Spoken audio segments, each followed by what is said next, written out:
At what moment did you wake up in the morning and you were like, I'm going to become a builder? I actually wanted to be a landscaper. I had a gap year in London and I was, doing landscaping, mowing lawns in the snow, and I said, I hate this. This is not for me. The hard part is, well, how do you manage your client? I was so focused on the dollars. Time hurts you far more because you cannot sign another job until that job's complete. So, what do you wish you knew when you were in that position now that you've gone through the whole experience you've gone through? Our industry, it's often high ticket prices. Yeah. So when you fuck up, Bigger it risk. costs you. a lot of stress on me.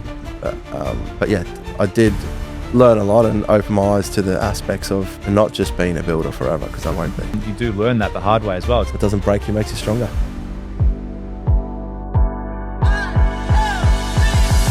Welcome back, ladies and gentlemen. Another episode of $1 Million Days. I hope you are having a $1 Million day. Today we are joined by a special guest, Mr. Thomas Coy. Is it Thomas Coy or Tom Coy?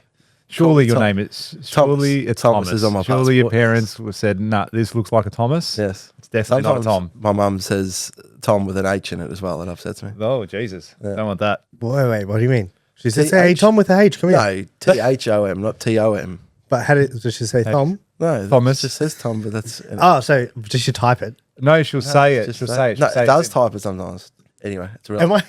Is that when you're in trouble? Yeah. Yeah, most of the time it is. Yeah. Tom. Thanks for joining us, mates.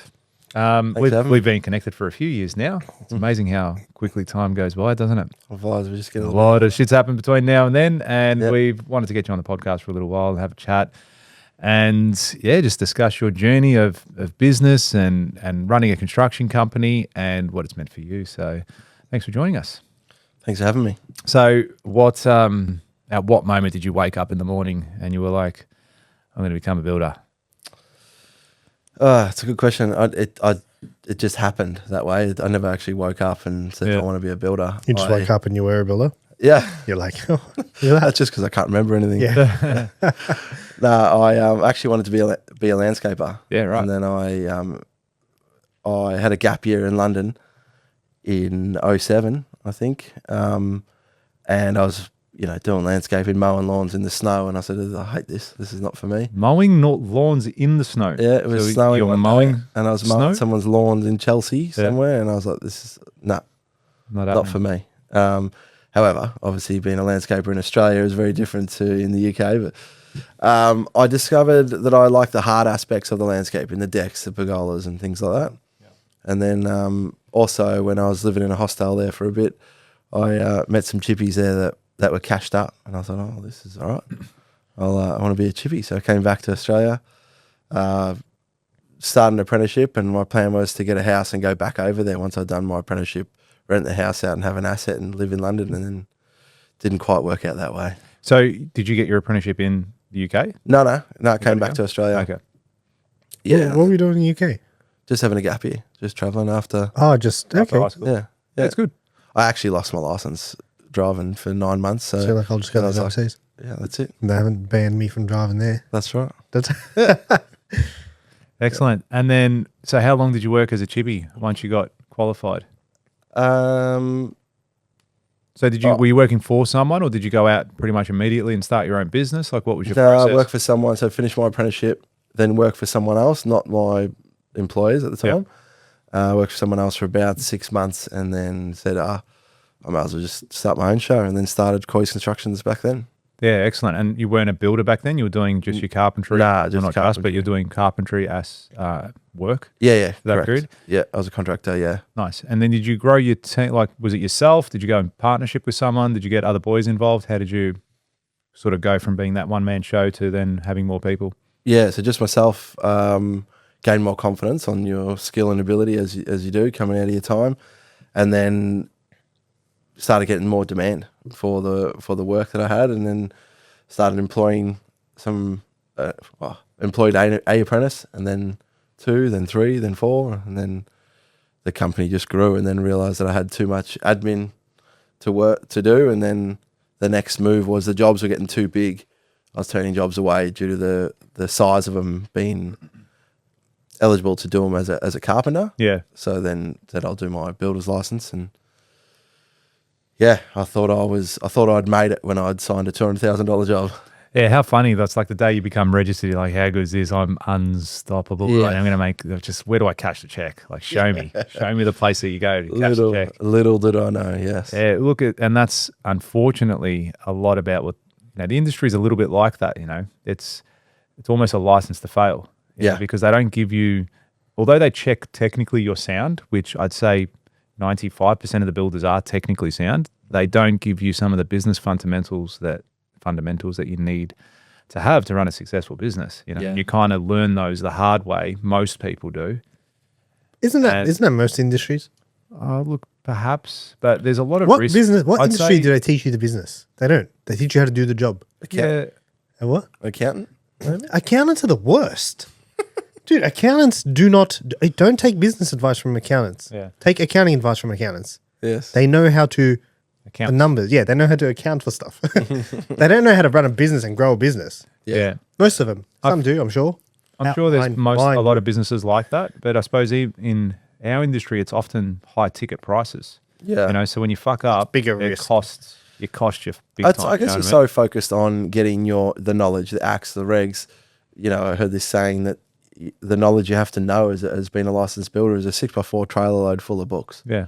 You're never going to retain that amount of information. You just have to know where the answers are. Yeah, that's right. And that's intimidating because your head's on the chopping block if you get something wrong. Yeah, they you study this much, but you're only tested on that much, and that's what it's about. And the system is flawed for sure in as far as how you go about getting your registration, and there should be more to it, not just here. You're a builder, go ahead and go. It's too easy. No, it's actually look. I think it's a difficult process these days. I don't think it's necessarily easy, and it needs to be difficult because there's too many Yeah, I cowboys agree. out there. Like this has to be a protected profession because what happens is you get the guys that think they're builders and they're not a builder's asshole. Do you know what I mean? They go out there and that's who gives a bad name to good builders like ourselves. Goes out there and does a shit job, doesn't deliver, can't manage the business, can't manage their finances, goes broke, reopens as something else, and then it's just a vicious cycle. Well, if you can think back to when you first started, I know now that when I'm going and competing on price with people, it's a red flag and it's disqualified. But if you do find yourself into that and the client hasn't disclosed that there's other builders competing for the same project, you go, well, no, I'm holding my numbers because I know I've quoted that job correctly. Yeah. I'm not the last. You either cut the size of the building down or you cut the scope down. That's the only way you're going to save money. Absolutely. So I'm not here to build your home. Pay to build your home. This is the price. But there's a whole qualifying process that you should go through as a builder, and you do learn that the hard way as well. It's like the ideal client in the beginning is anyone with a pulse. Yeah. And then it's like after that, once you get the runs on the board, you get burnt a few times, you learn the game, you're like, okay, cool, I need that. I'm not doing that again. Yeah, exactly. You don't do that again. But unfortunately, it's like you have to learn that lesson the hard way. And, it's a lot of what we do, particularly at Builder Elite, is to make sure we're teaching these lessons early on as a part of the process, not after, you've had 10 years of experience, haven't made much money and lost most of your hair and gone grey and all that sort of stuff. So it's definitely a difficult industry. But, we actually met at a business conference many years ago. And like, what was your motivating factor to go and seek more knowledge and training? Just to be better, actually. It's funny you say that. I actually listened to an audiobook on the drive in here today, and everyone has this instinct to want to be better or want to leave a legacy behind. To have that driving force to have something that lives on after you've gone, you've passed death, right?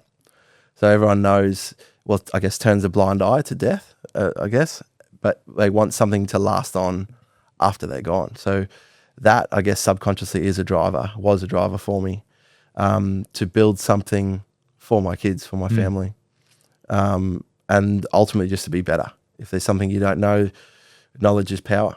And I guess all that combined into one, to learn from someone to be better. Yeah. And do you feel that did make you better? It definitely opened my eyes to the aspects of it. It put a hell of a lot of stress on me at the time.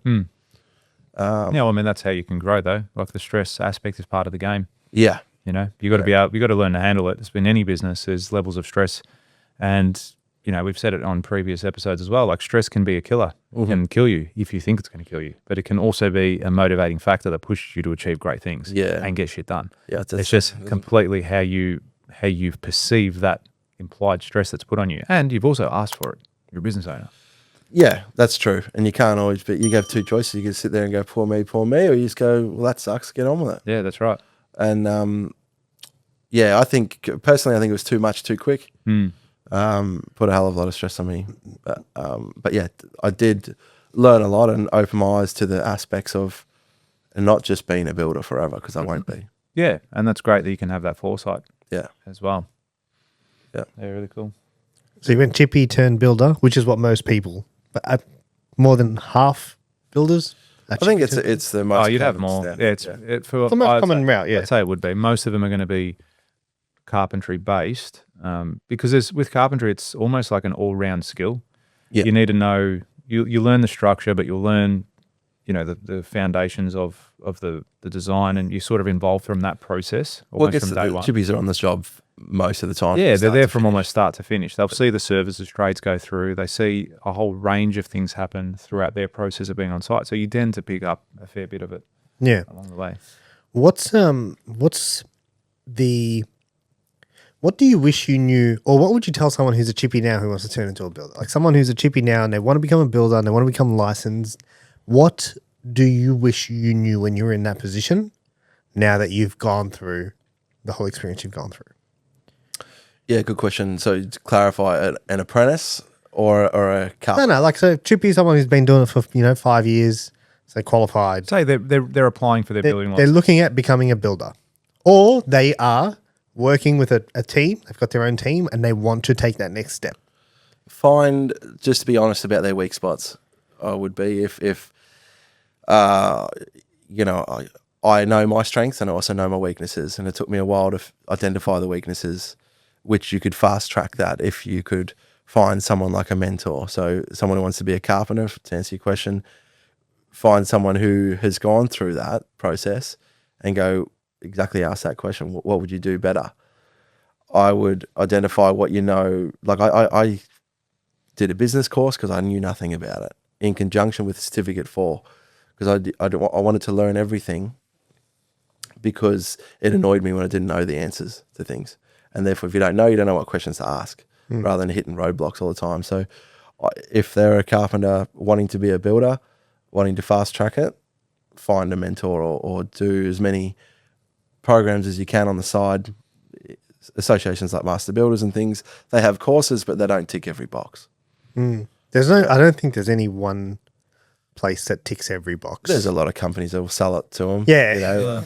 Builders courses guaranteed 95% success rate or whatever, but they still don't have every answer. The best person as you can find is someone who has gone through that.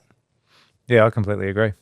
I would probably give myself the same advice. Yeah. And I didn't go through the carpentry route as well, but I would still, when I started my business, it would have been definitely to seek out that professional business advice from the beginning, because I knew how to build. It wasn't a matter of putting something up. Like, easy. Manage the process. It is the easiest fucking part, isn't it? It's not the hard part. The hard part is, well, how do you manage your client? Like if your client just gave you the plans, gave you the money to do it, like you'd be done in no time.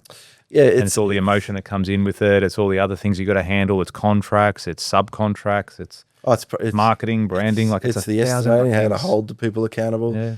The liability. Who does that fall on? The timeline. You could make money, but you could lose it just as fast if the job blows out on time. You're going to budget on time, on budget. That's how you're going to make money. But the hard part is, managing the books. Who do you get when, what right time? Yeah. So all of that is plays a factor. Yes. Are you referring to like allocation of tradies booked in times and that? Or lead times. You can blow the job out. Even if prior to that, estimating the job correctly. If that's not estimated, screw that part up. Haven't allowed enough time.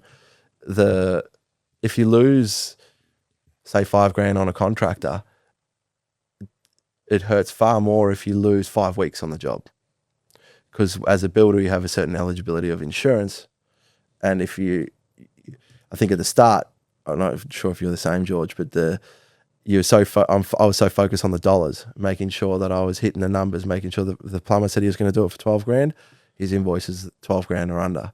but the time hurts you far more because you cannot sign another job until that job's complete. So, yeah, There is that element So too. getting blown out time wise, you're saying? you can't sign another job.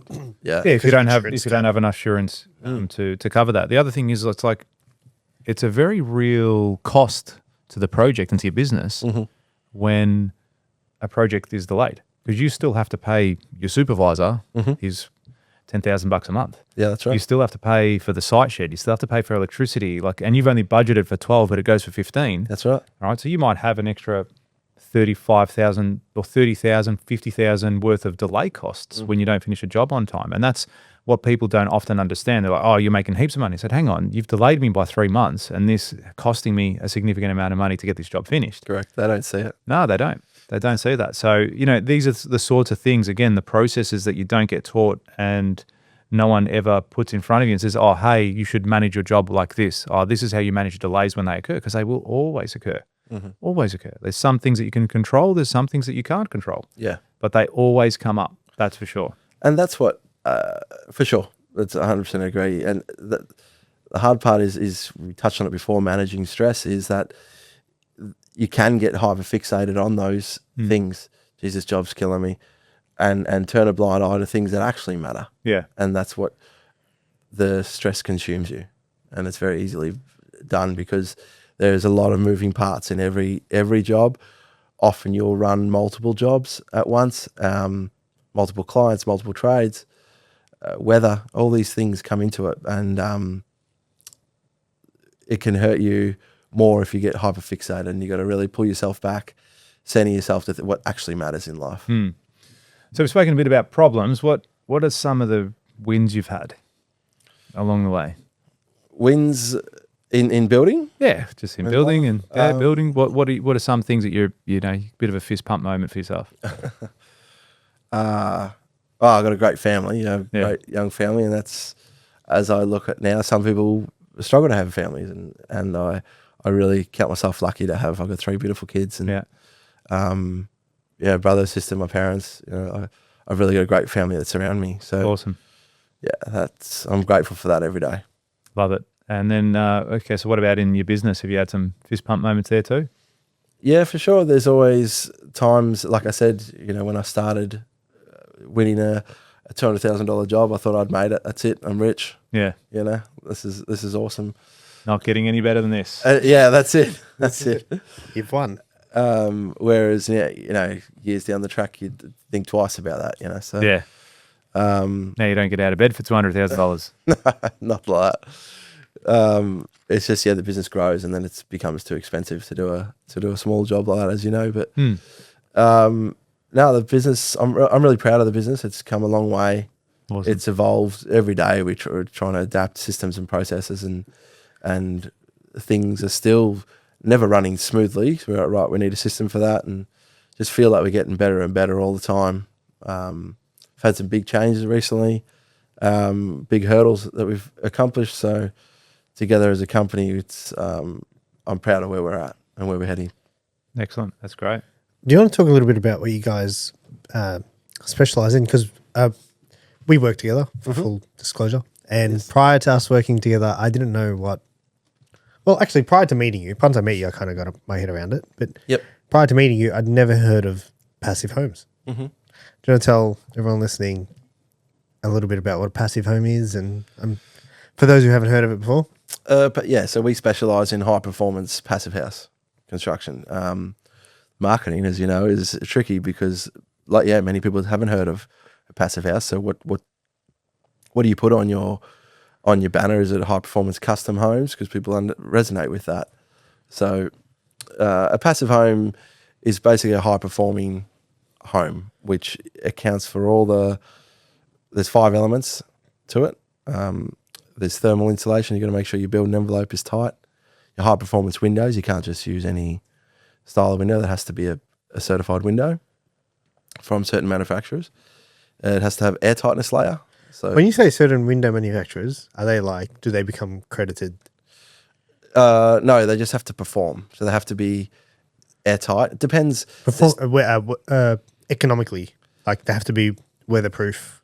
No, they have to be like thermal bridge free. So they Thermal can't, bridge free, okay. So you can't put a aluminium windowing because it's going to heat up through the frame and it's going to transfer the heat from the outside of the frame when the sun heats it into the building. So it has thermal bridge free means no Transfer. transfer of any temperature. correct. Okay.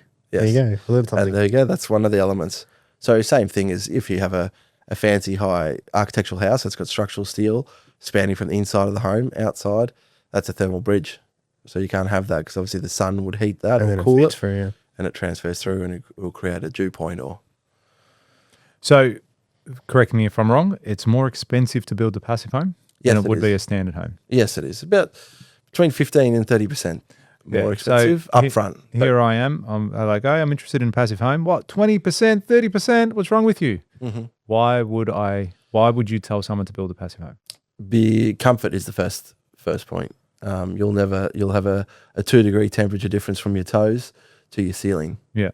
So most homes may have a 10-degree difference there. You have no drafts. From toe to ceiling, 10 degrees. 2 degrees, and most homes could be 10. Yeah. That's a lot. Mm. Imagine that. Down here it's 30, but up there 20. Yeah. That's huge. Or other way around. It'll be hotter up on the ceiling, but yes. Oh, yeah, sorry. Heat rises. I'm picking up. I what do you're with putting down. marketing, yeah. Yeah. But yeah. So the comfort, the noise. You get no noise, no dust. You got clean, filtered, fresh air. So it becomes attractive if someone in your family is suffering from, say, hay fever or anything like that. It filters the air. So I've heard, I don't suffer from hay fever, but some people would have it that's extremely bad day on hay fever, whatever grass is blowing around, and then within 10 minutes of them being home in their passive house, it's gone. Yeah. So there's that, and also the pollutants, the smoke, all that stuff gets filtered through. Yeah. So, is there a balance at some stage? So, say if you're building a passive home, they're generally energy efficient. Is that effectively what you're going for? Yes. So, is there elements that you get to 5 years down the track and the extra 30% that you've invested in the house has paid itself back yet? Yes, Or definitely. like, is there a time? How do you do? Because This is do great. people This look is at that? This is a great question, Yeah. and I've been trying to get a metric for this. Yeah. So it's you got to have a before and after, ideally. So an ideal, analysis would be on a existing leaky home, which would have average Australian home would have 30 air changes per hour, and a passive house you'd want it at 1 air change per hour. Okay, or if a new build would be 0.6 air changes per hour. Air change is a change in temperature. No, the air changing in the room per hour. Oh, like in and out. Yes. Oh, okay. Yeah. Okay. Yep. So basically, give you an example on the average size passive home would have the amount of gaps combined throughout the whole house would be basically a credit card size combined amount of combined gaps throughout the home. So, there's quite a fair bit of work that needs to go into it Yeah. in order to make it, almost airtight. Yeah, all your services that penetrate the building, all the wires, all the plumbing, Yeah. everything, the Yeah. floor. Even like when you're wrapping the building, say in insulation and putting your windows in, I Yep. imagine any gaps between your frames and all that sort of stuff, they've got to be, Yeah, that's Sealed. correct. Yeah, we pressure test it with a blower door test yeah, on right. a positive and negative pressure Yeah. at 50 pascals of pressure.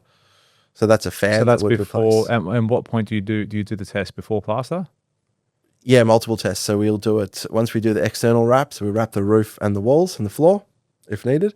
Depends what floor system, if it's a slab or on a subfloor. Mhm. And then we will put a blower door in there to test the external wraps, and it'll leak at this stage, but we can identify it if there's any gaps at that stage. Then we put the windows in, we test it again, and then we will do the rough it all in, put the insulation, do the air tightness test it again after the air tightness layer is on, and then that's when it should perform really well. And then once it's all plastered and finished at handover, we'll test it again. Yeah, there you go. So it's not just a matter of putting in better insulation or putting solar or, No, it's got nothing- so, or putting a rainwater tank and then you go, oh, I've got an energy efficient home. Yeah, there's a saying, here the energy standard we have is a NATHERS rating. We Yeah. have, a 7 star is the minimum, pushing to 10 star. A passive house, a basic passive house will blow a 10, 12 star NATHERS rating house out of the water. Yeah, there you go. No problem. Yeah. So a water tank to flush your toilets contributes to your energy rating here. it's got nothing to do with the energy rating. Yeah, that's right. So yeah, they perform really well. Every house we've built, the clients just love it. All right. So if you use a rainwater tank to flush your toilets, that contributes to the energy rating. Correct. But it doesn't change how much energy you use at all. No. What? That's, So why does it contribute to the? it's on the metric. It's on the. I don't know if It's you. from a level of resourcefulness for the dwelling. You know, like back in the day, this is going back many years. If you put a rainwater tank in your property, the council would fine you. I do remember Yeah, this. they would fine you. It's like, what are you doing putting, Catching- still water? catching our water? Yeah, but yeah, exactly. Still water. It's like it's it's still water. It's just sitting there.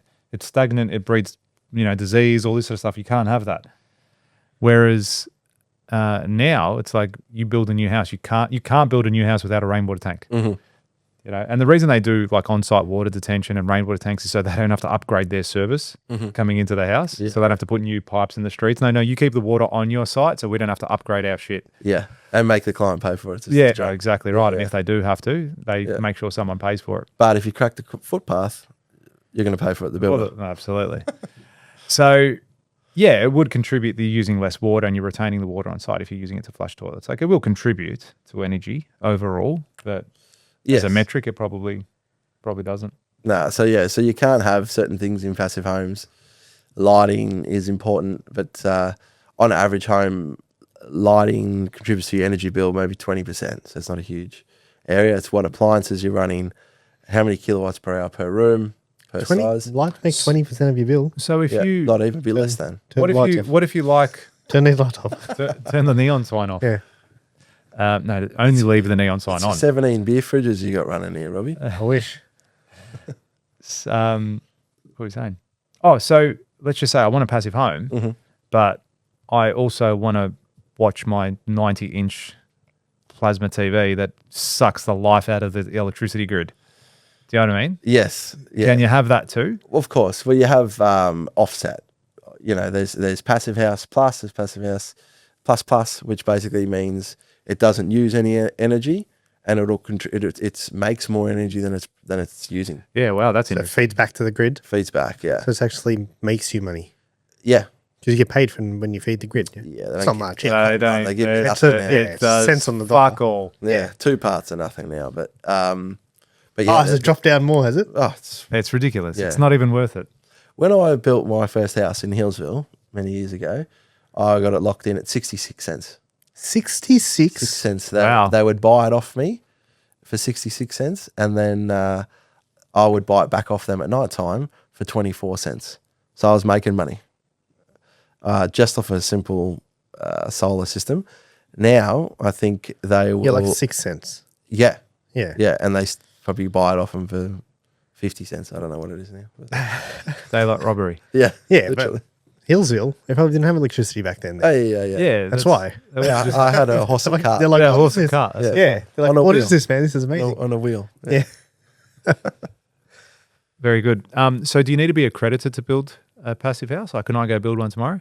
You can. Yes, you can. It's got to pass certain standards. So you got another layer. When you build Is it an external party that tests it? Or do you there guys do is, it? if they go for certification, yes. Okay. Then there is a certifier. So there's certain people that do it in Melbourne, and then the building has to perform. It can't just be like, this is a passive house. It has to meet certain standards and it has to perform and it has to pass. Then I those think if you're tests. going to do that, as a consumer, I would want to get it certified. I'm going to go to the expense of spending an extra 30% on the build, which is Yeah, quite a bit of costs- money. it costs- It's $1 million home. That's $300,000. Yeah.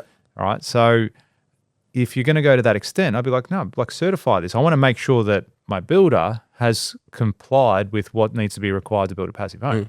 So yeah, I would be inclined to do that. Can you be certified yourself to test it? Yeah, I am certified. So can you certify your own? No, Oh, so you can't certify. So who does that? it's external company. So you can't So say could I go and become that? I guess so. You have to go to Germany and study it a bit, but Been to Germany before. there you go. easy. We'll just stop off on the way to Vegas. So it's a German product. It comes from Germany. from Europe. Yeah, Yeah, okay. yeah. So they've been doing it for 100 years. This is that because of this is- extreme temperatures and Yes. changes and shit like yeah, that over yeah. there? Yeah, so we Yeah. cannot build this Australian standard of home over there, you'd freeze to death. Yeah. So where they get temperature fluctuations of 50 degrees, Yeah. you know, might be minus 30 and then they got positive 20. So they have, this is their standard of building. Yeah. Where this is passive house in Option. Australia exceeds the standard. That makes sense.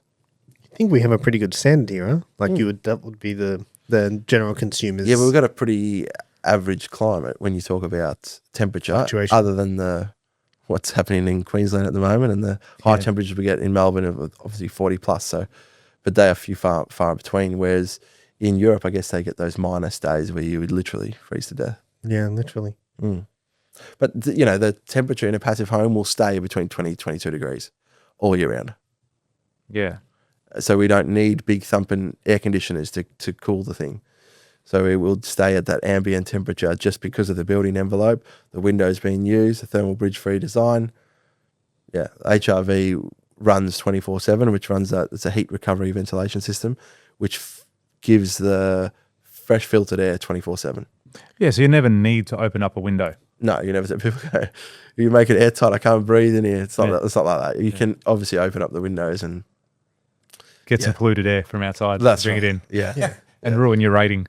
How much does it cost to get certified? I've never had one certified. So you've never done it externally? No, never. Okay. No, because the clients don't want to pay for it. It's a cost. So how much is it? I think- I mean, how long's a piece of string? But what's it going to cost to get it? Is You just built my home. I want it certified. Go. Yeah. Yeah, it's not. You have to get it done and tested throughout the process. So it'd have Yeah. to be decided prior. Whereas, so you'd have to work off a different set of drawings. Obviously, we work off architecturals, engineering, and we refer to the soil report and the energy report. Yeah. Passive house will have another layer of drawings, which is calculated through a software called PHPP, which is passive house planning package, which that spits out how you're going to do it, the wall constructs, everything. And then the certifier will inspect the project at these various stages of the job. And then obviously at the final result, Yeah. give you a little plaque on the house. But in theory, once passive house becomes more popular, these homes will become more valuable. Yeah. So to answer your question, I'd say it costs an additional 10 to 12,000, maybe more. Don't quote me on that. Okay, that's not too bad. No, Considering, that's fine. the overall thing, I would do it. Again, if I'm spending It'd be worth it. 50% to spend 10, 12 grand on getting this Yeah, certified, even if I it's would. 20. Like, Because even from a perspective of value, say I keep the home for 5 years, that 30% pays for itself, or 10 years. Yep. Imagine when you go to sell it. Yeah. You can sell it and say this is a certified passive home. It's not a passive home because I said it was or because I spent a bit of extra money. You've actually got an independent person saying that this ticks all the boxes. Yeah. I think just being devil's advocate here is that the clients know that you're going to do a good job. It's going to pass the test. It's going to exceed the standard already. So they may not go, they go, what am I paying that additional thousands of dollars for? I'm going to live in the same result. They don't care about the fancy plaque or the accreditation. Yeah, that makes sense, I guess, as well. Yeah. Would you build, if you were building your own home today, would it be a passive home? Yes. Yeah. Definitely. As the more and more I learn, I just finished a large renovation on my house, and then I started building passive homes, and I was like, oh, now I want to pull my house If I down. knew. Yeah. Yeah. If only I knew. Yes. Yeah. It makes. Sorry, you huge just have to do difference. another one. Yeah. It just makes sense. I was sick of doing shitty, leaky extensions that you just do it just enough. But can you make it passive from an extension? Like, would Yes. you only do the extended part is passive? Because Yeah. then the rest of the house wouldn't perform. Correct. we can have passive elements. Yeah. Yes, that's right. But Or then- if you want to make the extension, just passive house, then you can create an airlock or whatever. But Okay. yeah, obviously the existing home's going to let the new part down. Yeah. We've done a few of them. Yeah. Just finished one in Blackburn and one in Hawthorne. Yeah. Interesting. Yeah. Interesting. Is there any constraints with it? So could you, like, from an architectural point of view, could you design something that looks amazing externally, but then you're like, fuck, I can't make this a passive home anymore? Is there constraints to it? Yes, there Like is. with types of external cladding that you might use, does it come down to that yes, extent? How are you going to get that watertight or airtight? Or Yeah, I mean, let's just say metal to a timber. Like if you're using a metal facade on something, it's obviously going to generate a lot more heat and Yeah, there's transfers. There are ways. there's always ways that you can go about it, and that just creates that constant involvement. We have a pre-construction process that we call our PAC process. The clients will pay us as a consultant Yep. to read over and look over all the details of the plans prior to construction, and we'll put it into software which will help us. Now, you won't identify everything, 'cause some things you do discover during construction. There will elements such as, if we've got steel columns that we don't have enough insulation to stop that thermal bridging, or we can't fix the window to that section, or location of the window is important in a passive home. Yep. Yeah, like the orientation of it. Oh, no, where it sits in the wall makeup. Oh, okay. Yeah, so that most of the time they're triple glazed. Yep. Can be double, but where your insulation sits inside your wall cavity on a standard home, it's similar to a passive house. Now, you can have external insulation, but that insulation needs to be continuous through in line with the window. If the window sits out too far, there's a bridge between where the glass sits and the insulation sits, and that will create a thermal bridge. So there's all these finer details that need to be thought about prior and during construction. What about, is there certain things that you would recommend? Like, do you look at substituting materials? Yep. So say you'd use a timber frame instead of a light gauge steel frame. Do you ever look at stuff like that too? Yeah, Does that definitely. contribute to having Yeah. a passive home? The steel's bad because it's a conductor. The heat transfers through steel a lot quicker than timber. Yeah. You saying that because you're a chippy? Yeah, I'm a bit biased. I like my wood, Robbie. It's timber, not wood. Yes, that's right. Where's wood go? Where? In the fire. Fire. Okay. Is that a chippy joke? My kids know it backwards. Oh, do they? Shut up, Dad. Yeah, there is. So I recently had an example where we're building a house at the moment. We've got SIPS panels. It's a structural insulated panel. It's a pre-made panel, which is a high density core of XPS foam with OSB board on the outside and the inside. And that itself is airtight, so you don't need to do the inside air tightness layer.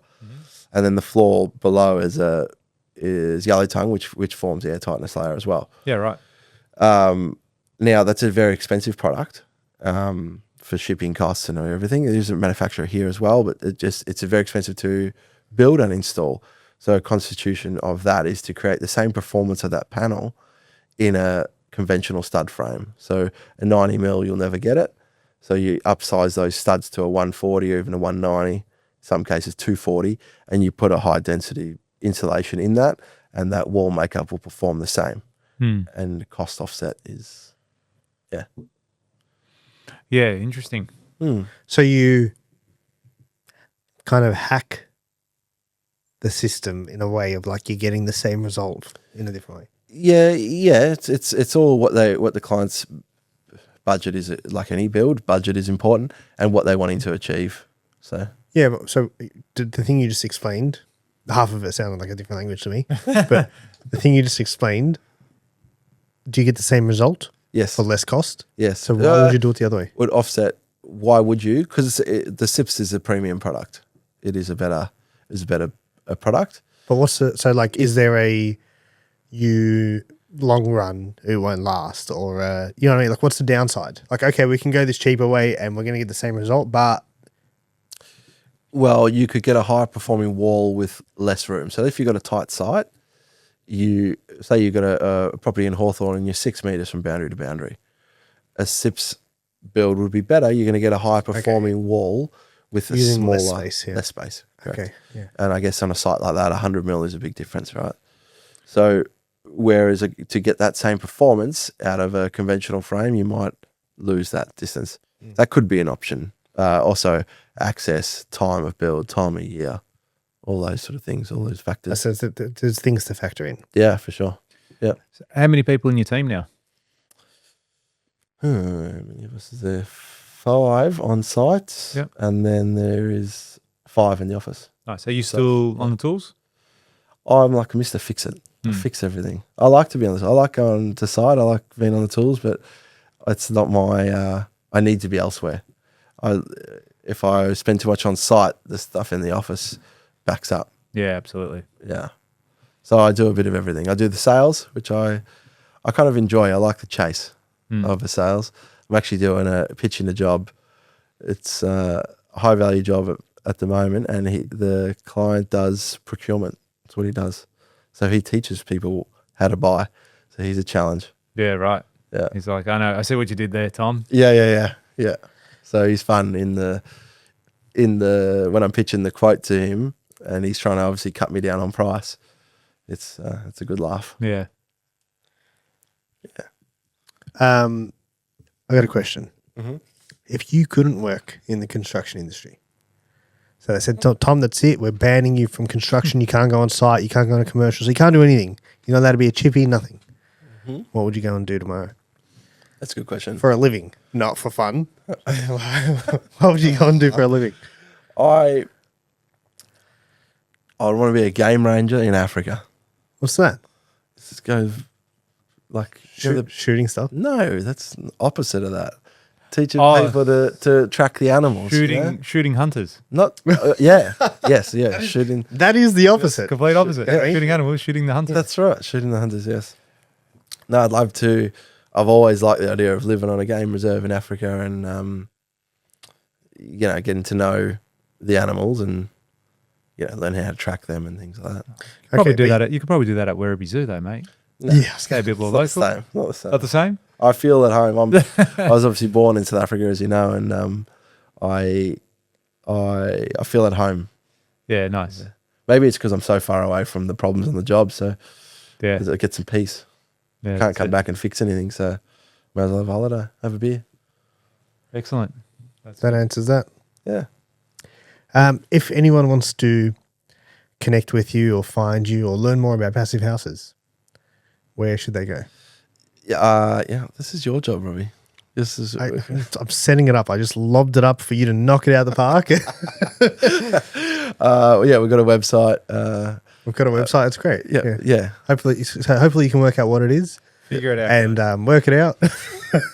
What's the website? You can find me on Yeah. coisconstructions.com.au. And yeah, my name's Tom, and call Can I me. follow you on Instagram or anything? Yes, Instagram, Facebook. I don't know. Is that what people say? Follow your journey. Yeah, I'm asking whether if I want to follow the Tom Coy journey, I'm like passive Where do I do it? houses. Do people say like do they don't say their Instagram You thing? can say like what's your Instagram handle? So I don't even know that. what's your their business Instagram handles at Coy's Constructions. There you go. That's it. Yeah, we'll give you the plug here. That's Yeah. it. Coysconstructions.com.au. They're on Facebook, Instagram, There you and go. LinkedIn. See, that sounds much. Yes, I do. I do this a lot. Yeah. Just a couple times. See, that sounds a I lot don't better even- than I I. don't even get numbers from people anymore. Just say, hey, what's your Instagram handle? Do you really? Is that a thing? No, I don't. Oh. I don't. I'm too old school for that. There's I hear the young me up blokes on the say ground. ask the girls, what's the Instagram? How do you even remember that? Yeah, just ask for the number. Yeah, Might be easier. I don't get it. Times have changed. Playing a different game. That's Times have changed. Playing a different game. What's next? Where do you see Coy's construction in the next 5 years? yeah. Look, I love my big scary goal was to build the company up to be big enough that it could. I could take the whole team over and build a village in Africa. That was my Yeah, nice. big scary dream. The how, the what, the when was not decided, but the dream was there, and that was our focus. So and the drive behind that was similar to what I touched on before. When you're on your deathbed and you got nothing more to give, you're not going to say, "Oh, I was a builder for X amount of years and I built 300 homes." Who cares? It's not it's not my driver. It's to say, "Hey, I was a builder, but we did this. This is pretty cool." Well, you've done that a few times. You did a project in South Africa. Yes. So there was, Yeah, and you did a project in Tassie. Yes. Yeah, That's so a you- little bit different. Was the Nice. Tassie one, was that a paid job or are you saying you did a charity job? No, I built my parents' Oh, sorry, place. I missed the charity part. I was just heard going overseas and doing stuff, and I was like, "You've done that." Yeah, Tassie job is a hard one. I do remember when you were flying down there. You're flying the team down there as well, The weren't you? team, the truck. He took the timber on the Spirit of You Tassie. didn't. Yeah, steel on the. I couldn't get a steel welder down there, so I took the steel on the boat. Oh, Can you believe that? what? Where's the What? They gist? don't have steel in Tassie? No, he barely got electricity. Do they, you serious? Yeah. They must have. Tom must have borrowed the. He must have borrowed. No, I Your think horse the, and the, cart. the, Yeah. the windows, the posies, the trusses, the LVL, all that freighted over there from Melbourne. You're kidding. They don't do any of that. No. Fuck. There's a Well, business they idea. yeah, they did, but they were such a backlog. They had 2 years delay. You're kidding me. How could you possibly Yeah, function as Yeah. a state? And if we've learnt anything, it's that time delays cost more than That's right. There you go. Not waiting 2 years for posies. So yeah, it was a killer. But there's only a couple of trust plans, so that they were just all backlogged. But anyway, that's the dream. So to do that, still, I've had some personal circumstances, that's halted that or put a delay on that currently. But we'll get there. That's it, mate. As long as the eyes on the prize. That's right. That's right. You got to be working towards something rather than. Yeah, and like at the end of the day, you just use your setbacks as an opportunity to grow and become a better person and version of yourself. Like everyone's going to have them. Yeah. You're always going to get it. Like there's going to be a time in your life, in everyone's life, where it's going to be fucking hard and you're going to probably hit rock bottom. Yeah. At some stage. Yeah. And, from what I've seen over the years with everyone that's ever gone through a difficult time, the ones that have used it as a lesson and really grown from it come back 10 times better. They come back 10 times a better human being, than what the initial adversity of the situation was. Yeah. And I think that's really important. I reckon it's almost a prerequisite. Right? What do you think about that? Do you think it's almost a prerequisite to go through some really difficult shit in order for you to have a good level of success? I think so, because it gives you perspective and it touches on what's important. You go, well, it's not as bad as. Yeah. Or it's not as good as this. That's right. You think that's bad? Well, Yeah, you should have check this seen out. this. Yeah, that's nothing. Yeah, well, we've said this at events and stuff. Like Gary Vaynerchuk is massive on that. It's like, how do you deal with all the stresses of employing 1,300 people, of doing this, of, when you lose money, when you lose a deal, when you break your leg. Right. He goes, I compare it and I go, well, these are the top 10 closest people to me on the planet. All right. Are any of them dying right now or or do I have news that they're dead? Yeah. No, then that's not a fucking issue. Yeah. And that's how he looks at it. Now, that's quite extreme example. I get that. But he still has that mindset. And I think it's a really good way to at least ground yourself and say, cool, this is my problem, but that's a real problem. It's not that bad. That's not that bad. Yeah. We can manage this. It's I can annoying. Get through it. Absolutely. It's not to say it's not difficult. It's not to say that it's not upsetting. But it's still a way and a tool that you could look back and go, all right, not this. This isn't going to stop me. It's just going to put me back a bit. That's right. And it's important to reframe things as well. There's reframing it to make it sound like it's better. Yeah. And there's also actually dealing with the problem.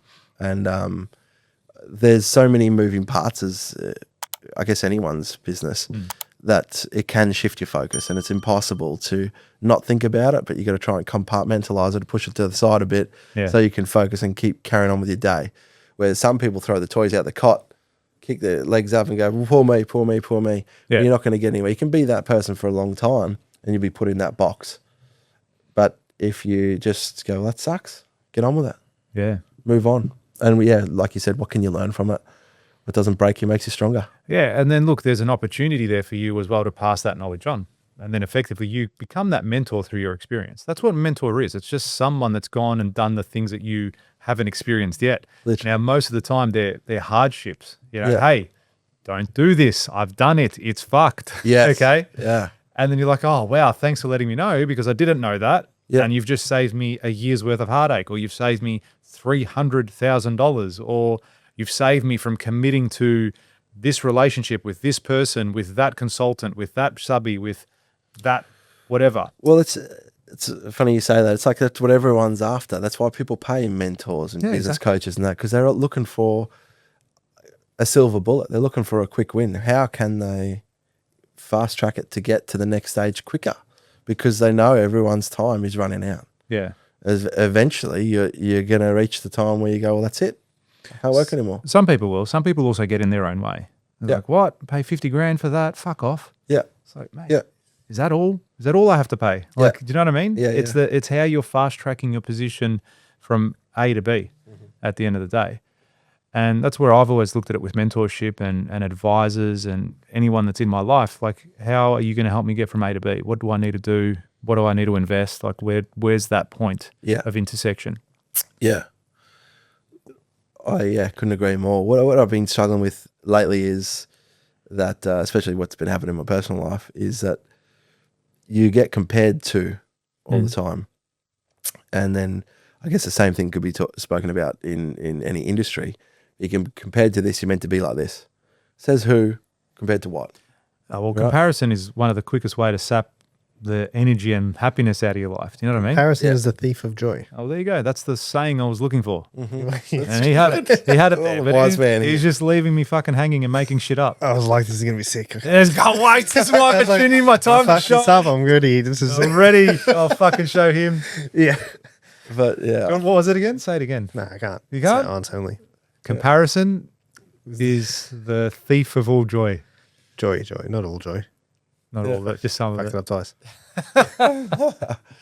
Yeah, but it's so true, you know? I think people's personalities make a big difference, and no one ever talks about that. Everyone compares to, your style, the way you communicate, or your love language, or Put you in a box. yeah, That's I what think you are. That's how you should people's be. Personality is their driver of how they communicate, what matters to them, morals, all that sort of stuff. Values. Yeah, values is very important, Yeah. and how they were brought up and how they see things is very important on the outcomes and the way they see it compared to other people. So it's just hard. Yeah, so you have a crew of 10 people now. Do you find it difficult to be connected with everyone's values and communicate that the way that they like to be communicated to? How do you manage that process in your business? Yeah, look, I don't find it difficult to answer the question. I'm an open book. I say it how it is. I call a spade, so they can read me like an open book. Yeah. So they know. They know what to expect from you. That's right. So they know that I'm open, honest. I always say to them, families first. So if they have any problem with their kids at home or personal things going on, I said, don't worry, sort that out first. Because I know from my own experience, that stuff will consume you. So if you're not going to force them to come into work while they know they got that problem, they're not going to concentrate. They're going to do their work. Take a day off. Yeah, it's not going to be the end of the sort world. that out, then come back. That's it. Bigger problems, right? Yeah, absolutely. Absolutely. So, yeah, I think. Yeah, Love it. family first. Very good. Well, Tom, thanks for taking time out of your day to come have a chat with us. You're welcome, mate. Yeah, appreciate it, mate. And look forward to. Maybe we should do this again. You know, it's been a while since we've caught up, but it'll be great to catch up even in the next 12 months' time, and you actually come up in here and say, "Hey guys, the trip to South Africa's been booked, taking the crew up, Oh, I'd love and away we go." I'd love it. This is the spot. That's where. That's it. That's where the seed was planted and where it's grown in that amount of time. So yeah, thanks, mate. Appreciate you coming down as always. We love bringing guests on like yourself to share your journey, so people see the insight. People see that there's a very human element to running a business as well. It's not just all the glam of driving cars, going on holidays, buying boats and skis. And didn't you know? No, that's all I've been doing. That is it. This whole time. Fuck. Yeah, I was wondering where. That's what everyone thinks. Yeah, exactly. So everyone thinks builders are loaded. No, no. It would last to get paid. Yeah. Yeah, but you get to keep all the money at the bottom. Let's hope so. Let's hope so. If you're good. Yeah, You're good. If you're good at your job. Get there. It is a it. good job. Feast or famine. That's it. One or the other. Excellent. All right, guys. Well, you know where to find Tom. And as always, you know where to find us here every single Monday. We'll be dropping new episodes, so you can always tune in and tell your friends to subscribe, as well as especially your mother. Tell her to Especially your mother. subscribe. And Sure. a little in-house joke. Yes. But no, thanks for tuning in, guys. Cannot wait to have a chat to you next week. Take care. Thanks, Robbie. Thanks, everybody. Cheers. Bye.